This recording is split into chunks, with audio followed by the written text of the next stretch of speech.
Hey everybody. So today we're going to do this via webinar. Usually when I do this, I'm in person, and I find that it's much better when I'm talking to everybody and it's really interactive. So I want you guys to take advantage of the fact that I'm going to be here with you for at least the next half hour, 45 minutes. And any questions you have, feel free to type them in and we'll get them answered. So what I'm going to do for the next half hour or so is just discuss what you can expect, I guess, as you're getting ready for the next steps in your career, how to prepare for interviews, what resumes should look like, what an interview process should look like. And like I said, throughout the whole thing, ask questions, take advantage of the fact that I'm here with you, and we'll get the questions answered for you. And if you have any questions, feel free to ask them throughout. There's a chat box at the bottom, so feel free to ask them and we will address them as needed. All right, so real quickly, let me tell you a little bit about myself. My name's Artie Feinstein. I've been doing healthcare recruiting for the past 15 years, but I did not go to school to be a recruiter. As a matter of fact, nobody that I know has ever gone to school to be a recruiter. We all kind of fall into this profession. I actually was working in cardiac rehab, opening and running centers for various hospitals. Unfortunately, they just kept closing them and I had to find another job. It wasn't until one of my old patients actually came to me and said, hey, why don't you come learn the world of recruiting and I'll teach you. And he took me under his wing, and that's where that started about 15 years ago. I have worked in multiple hospitals throughout New York, and currently I'm working at Northwell for the last 3 years, recruiting for advanced practice individuals, which are basically nurse practitioners, physician assistants, and midwives. Usually when I'm sitting in a room of people, I'll ask the types of majors that are sitting with me, get an idea of who thinks of, when they think of healthcare, what kind of positions that they think. I'm being told that I can do that. So I'll tell you what, why don't you give me an idea of the majors that we have in the room? When you think of healthcare jobs, what type of positions do you think of? Okay, you know, and we can get an idea of what you think when you think of healthcare positions. Okay, nice. Research, master's in health and okay, pharmacy, exercise science. And I got an exercise science degree. So look where it got me. Compliance, admin studies, physics. All right, so it sounds like some of you are looking to go strictly into business, as well as some of you are looking to get into IT, and a lot of you are looking to get into the administrative side of healthcare. Usually when I ask, I get a room full of, there's my nurse, thanks Allison. I do get a lot of clinicians as well, but healthcare is not just about clinical. In order to make a healthcare system run, you need administrative, you need IT, you need graphics design, you need everything from in the world of finance as well. So I'm glad that people are looking at other careers within healthcare aside from clinical. All right, so since we don't have a lot of time and I want you to ask as many questions as you can, let me start off real quick. I'm guessing that most of the people in this room right now have either been on interviews, getting ready to go on interviews, and the first thing you need to do is have a resume. So what should a resume look like? Does healthcare industry prefer graduates from regional colleges or national? It doesn't make a difference. If you have the credentials that they're looking for, whether you are regional or national, they will select the best candidate. When you're putting together your resume, again, a question that I would ask is, how long do you think a recruiter actually looks at your resume? So why don't you start typing in a couple of answers for me so I have an idea of whether or not we're in the same place. Yeah, we're there. Okay. I wish Havoc, I can give you 3 minutes on an initial look at your resume, but probably 15 to 20 seconds initially is probably more realistic. And that's basically based on sheer volume of the number of individuals that we have applying to jobs. So to sit and be able to take the time initially to give you 3 minutes would be a little difficult. What I can tell you is if the individual resume I'm looking at actually has what I need for the position I'm recruiting for, then I'll do a deeper dive into it and spend probably 3 to 5 minutes going over it and then deciding if I'm going to reach out to the individual and set up an interview. When you're putting together your resume, one of the questions I get all the time is, should I have an objective? Shouldn't I have an objective? What are your thoughts on it? And what I can tell you is that it's probably going to be up to an individual recruiter. If you're only getting 15 to 20 seconds initially, I can tell you the first thing I'm looking at is not going to be your objective. So if you line up a room full of recruiters, you can get 15 recruiters saying, yes, I need an objective, and you can get another 15 saying, no, I don't bother with it. Here's what I can tell you. If you put your objective on it, be prepared to speak to it, because anything you put on your resume is something that we can actually question you on. So if you put something on as an objective, chances are I'm going to ask you a question about it. So be prepared to speak on that. If you put, you're looking for an entry-level position in a healthcare system as your objective, yeah, that's what I pretty much figure when you have applied to the position that we're looking for. A couple of questions that I got. What are the types of entry-level jobs in healthcare admin? It depends on what you want to do within healthcare admin, how you want your career to take off. Basically, when I think healthcare admin, if you're going for your MBA, then I think eventually you want to get into a manager level type of position. Well, a lot of those you're not going to be able to get with an entry level position. So you're going to have to probably pay your dues. And my suggestion is find the area that you're interested in. I saw somebody said that they're in compliance. Well, if you eventually want to get into the world of compliance, as well as be a manager or a leader in that area, then you're going to have to probably take an entry-level role, which is probably administrative, learning about the department, learning about how compliance is going to fit within the system, and then work your way up from there. Very few people, especially today, are getting into leadership roles right out of school, unless you've done some sort of work as an undergraduate, and then between your undergraduate and master's have some experience. But don't come out of school thinking that you're going to go right into a manager level role. Entry level is going to be more administrative, where you're going to do basically what is considered the grunt work and learn the role and the responsibilities at that point. All positions posted require experience. Should that discourage? No, because basically when they say that they want experience, depending upon the type of position you're looking for, you may have that experience. So if you're looking to do something in customer service, we'll say every type of job or anything you've done in school should have transferable skills. So with customer service, you need to learn how to work with other individuals. You need to learn how to work on projects. So these skills can absolutely be transferable in a position. So don't get discouraged. Just know that you're competing against a lot of people.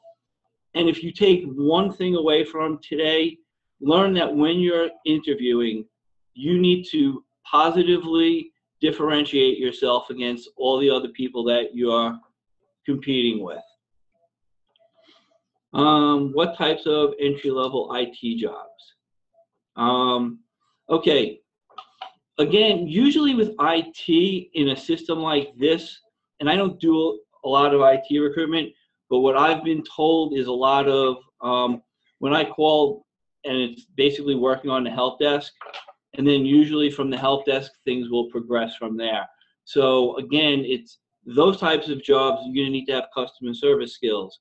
So if you've got an IT background and customer service skills, you can combine them to try to get onto a help desk type role. Is HEVIS training given on the job or preferred from another work experience? No job that you take should the individual who hires you think that you should need some sort of training. Everybody needs to be trained, whether it's on the policies and procedures of the individual department you're working on or the actual role. Sometimes if we're more experienced individuals, they want you to have that background, but they're still going to have to train you. It's just a question of what level of training are you going to need. What I would suggest on an interview, though, is don't go in there and make it a focal point during the interview that you need to be trained. Most managers want individuals who are going to come in with confidence, that understand what the role is, that they've done some sort of research on the position, and that if you get the position, you'll be comfortable doing the role while being trained. All right, so I'm going to keep going. I haven't seen any more. All right, so how many people, again, it's hard because I can't ask the question in the room, but when you're putting together a resume, please make sure that you have a professional email address, and I would actually make one up that is separate from your personal email. You'd be very surprised how many resumes we look at with very unprofessional emails, and when you see that, that will pretty much deter either the recruiter or the hiring manager, because we're looking at it and we're thinking, does this individual have the professionalism we need for this role? So please make sure that you have the right type of email address. And like I said, if you only have one email account and you look at the email and you find and you think it's not going to be very professional, open up another email account strictly for business. When you're putting together your resume, as I said earlier, one of the things that I said is that you need to be able to speak to everything on your resume.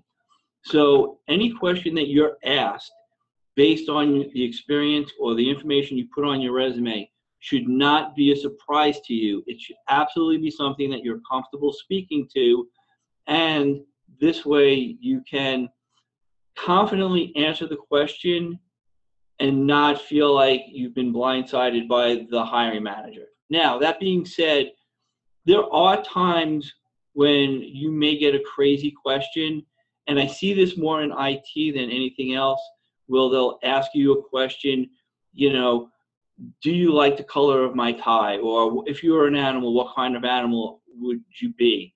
Those questions do come up in certain situations, but my suggestion is if you go online, you can Google behavioral-based interview questions, and when you're preparing for interviews, get an idea of both the types of questions that you should be asked and maybe some crazy ones as well. The hiring managers want to get an idea of, are you comfortable in an uncomfortable situation? Can you think on your feet? These are the things that they absolutely want to know when they're looking to bring on the right person. Now, right now, we probably have somewhere in the neighborhood of 30 to 35 people on this webinar. If you are all going for the same types of positions, your mindset is I have to be better not only than the other 30 people on this webinar, but potentially another, I don't know, 150, 200 candidates that may have applied for that. So you absolutely have to be comfortable and confident when you're going into an interview. I hope this makes sense, and if you got questions on it, I'll be more than happy to discuss it with you. when you're going for an interview, and again, I would ask this question, and you know what? I'm going to. In your opinion, when you're going for an interview, when do you think the interview starts? Let me see. Let me see some answers.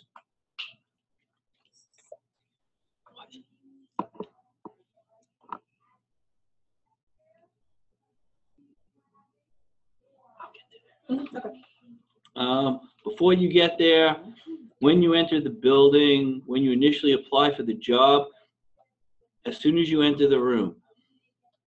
All right, I will tell you, Anna, I agree with you. And basically, interviewing is as much of a mindset as anything. So when you're applying to the job, not only are you going to start applying to the job, and you need to make sure that you fill out the online application properly, you upload your credentials correctly, but it's a mindset. And that mindset is now I need to start preparing for not only interview, but I need to start researching the company. I need to start researching the position. I need to try to find out who I'm interviewing with and try to research them. So if you don't have access to LinkedIn or you haven't started a LinkedIn account, I would suggest you do that. I've actually had managers say to me, hey, this person didn't look me up on LinkedIn. Are we sure we want to bring them in? So managers are actually expecting you to look them up as well on LinkedIn and get an idea, as well as what the job is, what the responsibility is. Because what you want to do,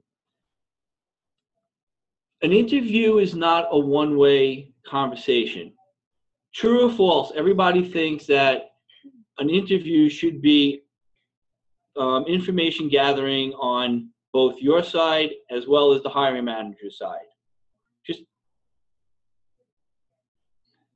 thank you. Yes, everybody is correct. It is. The idea of an interview is twofold. One, for you to collect as much information about the company, the job, the responsibility, the culture as you can. So hopefully if you get an offer, you can make the best decision possible, okay? But the interview that you go on is not necessarily to get the job at that point. And here's what I mean. If at the time that you talk to a recruiter and they say, hey, I'm going to send your resume to the hiring manager, try to find out either from the recruiter or from the hiring manager you talk to what the steps of the process is. If they tell you that it's going to be, you have to come back and meet with 3 different people at 3 different times, your job isn't to get the interview at the first interview. It's not even your job to get it at the second interview. It's not even your job to get it at the third interview. Your job is to basically be able to move from point A to point B to point C, so that when all 3 managers get together and they talk about you, that's when they decide yes or no, this is the candidate we want. You can't get a job in the first, second, or even the third interview individually, but you can lose getting the job at any stage. Does that make sense to you guys? Give me a yes or no. Thank you. All right. It's very weird not having people there in front of me, I'm telling you. So I'm reading while I'm talking to you. All right? So if you start preparing for an interview from the time that you apply to the job, when you get up, you want to make sure that you've got everything prepared, you've got good questions. There's nothing more frustrating to recruiters and managers is saying, hey, do you have any questions for me? And you turn around and say, no, you answered all my questions. In a half-hour conversation, give or take, I should not have answered all your questions. You should have a lot more questions so that you could pull more information and extract whatever you need to make a decision. So make sure you go in there, and it's okay if you sit there and write out a list of questions. I do this all the time. I bring a portfolio and I bring a list of questions that I want answered. And when I get in, I explain to the person that I'm interviewing with that I'm going to be taking notes if that's okay with them. And I will have a series of questions that if we don't touch base with during the interview, that I'm going to ask. And they're all fine with that. Appealing questions depends on the type of position, but you want to know about the position. You want to know exactly what the roles and responsibilities are. If it's for a position that, I don't know, if a customer, and I keep going back to customer service, it's easier and it's transferable. What is the expectations? Are you working in a call center? If you're working in a call center, how many, calls per day are you supposed to do? Are there metrics that you're going to be judged against? Anything that you think that you want to know about the job, you could ask. And again, just be professional when you ask. And seriously, if you go online and Google questions, there are pages and pages and pages that you can pull questions from that you think will work best for the position you're recruiting for. What are the expectations to meet the role of the administrator along with the expectation of the company's policy? Okay, they're coming in a little fast and furious. All right. What do you mean, what are the expectations to meet the role of an administrator along with, I'm not sure what you mean by that. Okay. In terms of salary, I would hold off on that, especially initially. Now, a recruiter may ask you what you're looking for. What I usually tell people when it comes to salary is I'm looking for a salary that's commensurate with the roles and responsibilities of the position. I would try really hard not to give anybody a number. If they really put your, if a recruiter turns around and says, look, I can't move you forward without having a ballpark range, then I would go back and say, what do you traditionally pay for these roles? I would try not to have somebody try to disqualify you based on that. Does that answer your question, career? How would you incorporate information about the hospital during your interview in a sophisticated manner? De nada.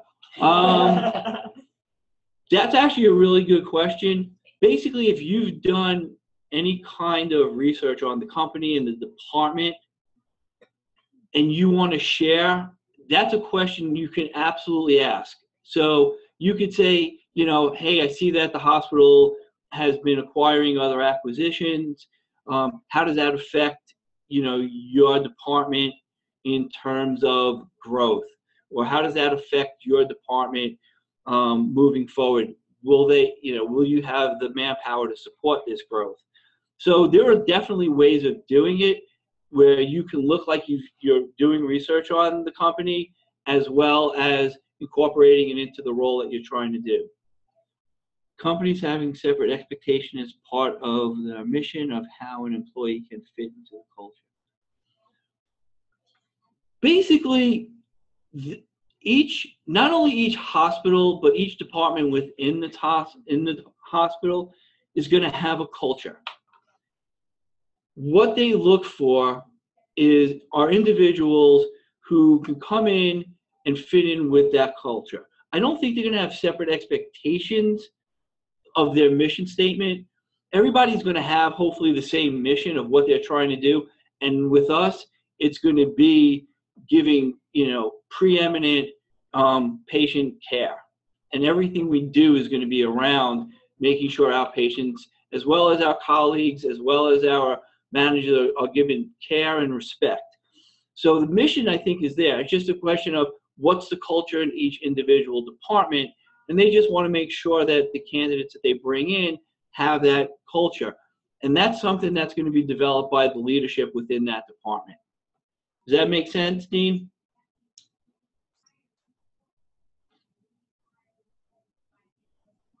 All right, I'm going to keep going. If there are any other questions, just put them out there. How can having volunteer experience within a hospital convert to employee? Okay, to be quite honest with you, the best way to find the position, in all honesty, is to try to network your way into a position. There's so much competition out there that a lot of times your application may not even get looked at depending upon where it is on the list.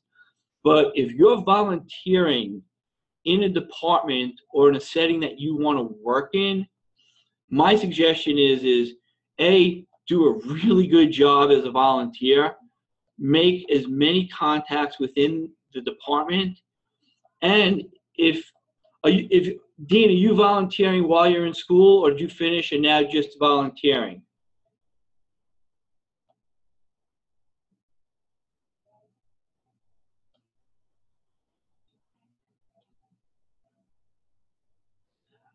All right, while he's, okay. I've been volunteering for 6 years. Okay, while in school. That's awesome, because if you're volunteering in an area that you want, you should know a lot about the department, a lot about the culture. You should have networked and made a lot of connections. And if you're doing a really good job and you're about to finish school, that's even better. The more departments, the more networking you can do. And if you're interested in working in any of those departments, it's okay to go to the leadership of those departments and say, hey, I'm about to finish up school. I'm really looking for a job. Do you guys have anything coming up? Do you know of any of your colleagues within the hospital that might have something that I might be able to interview for, that I'd be a really good fit? It's okay to make those connections and to ask them. So if you've got 6 years of volunteering under your belt, absolutely tap into those individuals that you've become friendly with over the course of the last 6 years. So let me get back real quickly because I know we're running out of time. So yeah, interviews absolutely start and from the time that you set yourself to apply for a position. The day of the interview, like I said, be prepared. Make sure you've got questions. Make sure that you get there early, but don't get there too early. It used to be where people told you get there like a half hour early, you'd have to fill out an application and such. There's no filling out applications anymore. It's basically you're going, your application's filled out. So it's okay, get there like 10 or 15 minutes early. Before you walk into the building, turn off your phone and put it away. Literally, nothing's going to happen over the course of the time that you walk into the building till you walk out that you need to be on your phone or have it potentially ring. That's never a good sign. I've had managers tell me multiple times the individual had their phone on.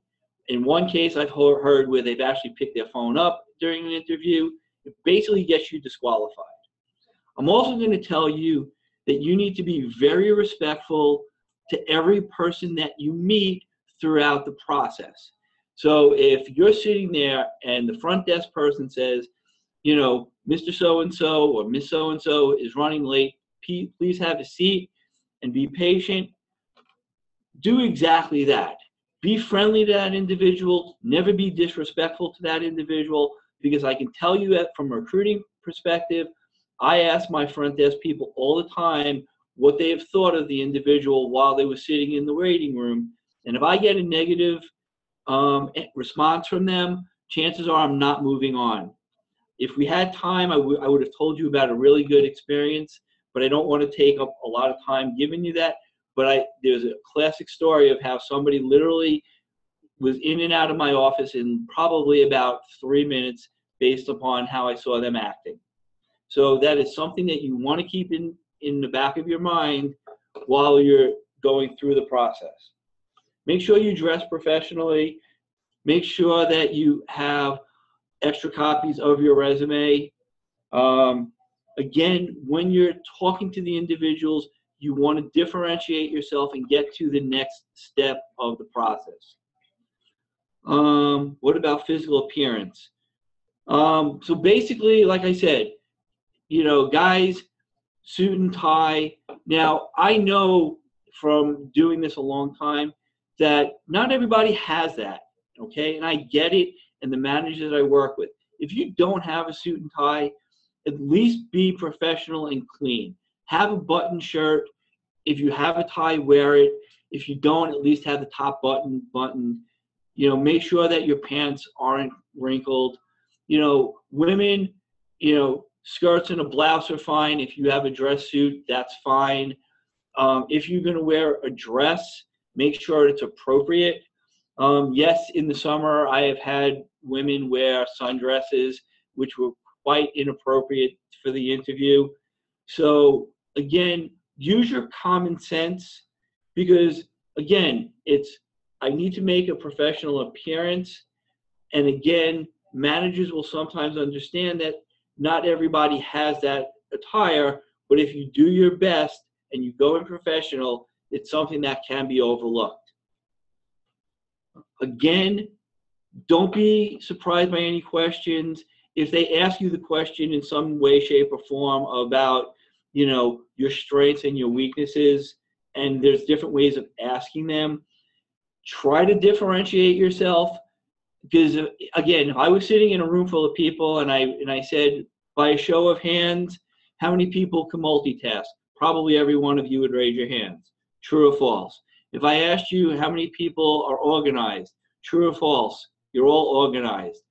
I can write down a list of 6 things, and chances are you would all have some number of that 6. Well, how does that differentiate you from everybody else? Basically, the best answer I ever heard to that question was this: I understand what this role is and what my role in this position is going to be, and I understand that I need to come in every day, do the best I can, give 100%, so that the department meets its bottom line. And any facility you work in, the bottom line is to try to make money while giving great patient care. So that's the idea. And if you can convey that message, then that's what you want to do when they ask you that question. Everybody will assume that you're really organized, you're really detailed, you're really energetic, you go above and beyond. We understand that. But now show me how you do that. References when business are no longer in business, here's what I will tell you. Moving forward, any job that you have, when you leave, try and get a letter of reference from your manager so that you never have to encounter that. And if you've got a good relationship with your manager, it's okay to not only get the letter, but ask them if you can use them as a future reference, and make sure that you've got a personal email and phone number for that individual.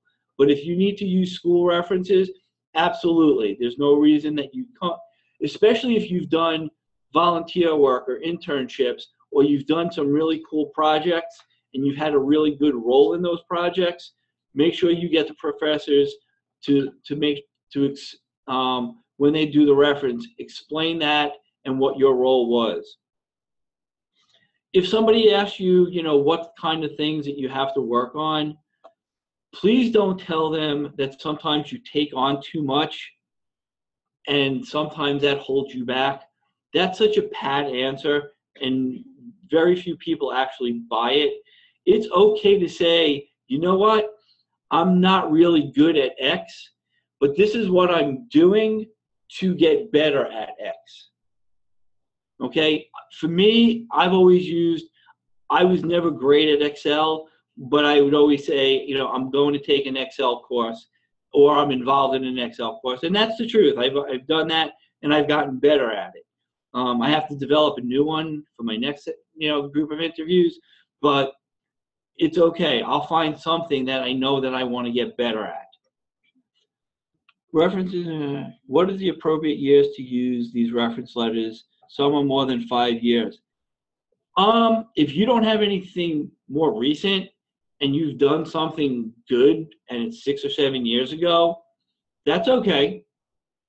Obviously, you want to try to get things a little bit more recent, but if that's what you have, it's okay to use them.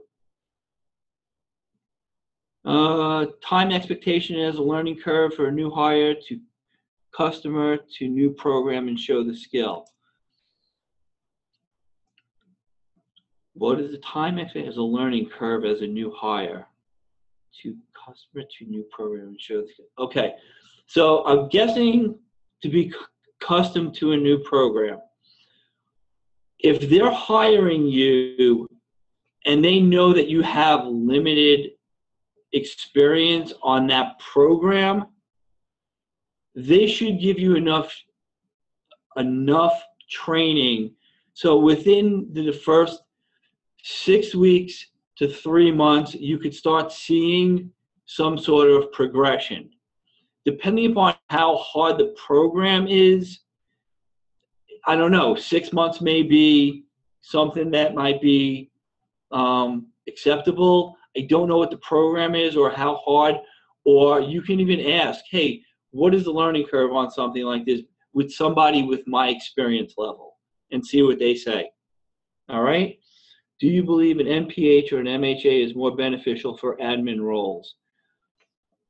It's not bad to have, but what's the real expectations you have coming out of your master's program, stepping into an administrative role?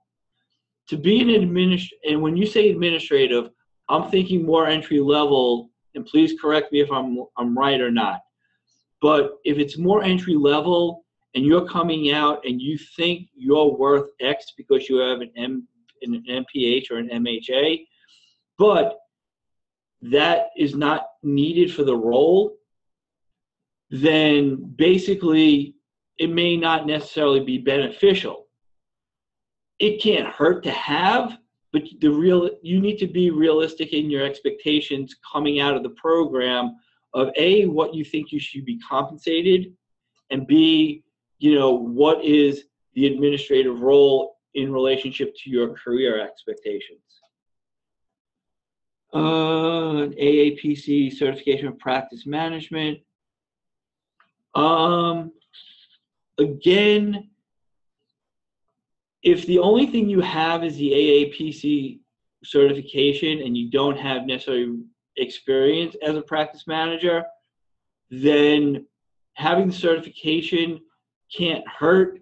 But usually for practice management, you're not going to get in with just certification. You're going to need to have experience at some level running a practice or having a leadership role in a practice. I'm looking, and things kind of got pushed. So for the role in administrator, we're good? Okay. Any other questions? Are we good? I know we've kind of gone over, the 4:30 mark, but that's fine. If there's any other questions that you guys want to ask, feel free. If after we get off the webinar and you still have questions, there's ways to get in touch with me, I guess, through your professors or your career services. They can reach out to my colleagues who've set the webinar up, and I'll be more than happy to answer them. What is healthcare industry looking for as an employee? I don't know about the whole industry. I would like to think that their bar is going to be as high as ours. We want people who have compassion, who put the patient and their colleagues before them. Personally, I like people who don't have that's not my job attitude. Even though I'm not a clinician, if I'm walking around the hospital and a patient has a question, I'm going to stop and try to do my best to get that question answered for them, or at least find out who can answer the question for them. Integrity, dedication, and truthfulness. Yeah, Dean, that's on. I mean, absolutely. But I don't think that's necessarily that's local to healthcare. I think all industries want people with those skills and with those beliefs. And if you've got them and you can identify them during the course of your interview, that will make you a better candidate. Does everyone take an entry-level route in jobs? In public health jobs? I can tell you when I recruited for public health, it was pretty much it was either you had your PhD and you were going into a research role in public health, or you were going to probably get an administrative role on an entry level unless you had experience in public health. Again, if there was a specific area within public health, I might be able to tell you yes or no. It depends on the role within public health. But if you've never worked in public health and you're coming straight out of school, yes, I would expect to go into some sort of entry-level role and pretty much try to build your career from that. I think this is going to be the last question. How can one increase their chances of gaining a research experience against others that have more experience? That's hard because research really is a niche area. But I'm telling you, like everything else, if you can network your way with PIs in that field, and it's really easy to find them on LinkedIn, on Google, and start developing relationships and networking with these PIs, there's a chance that you can get a position in research with that individual, even if somebody has more experience.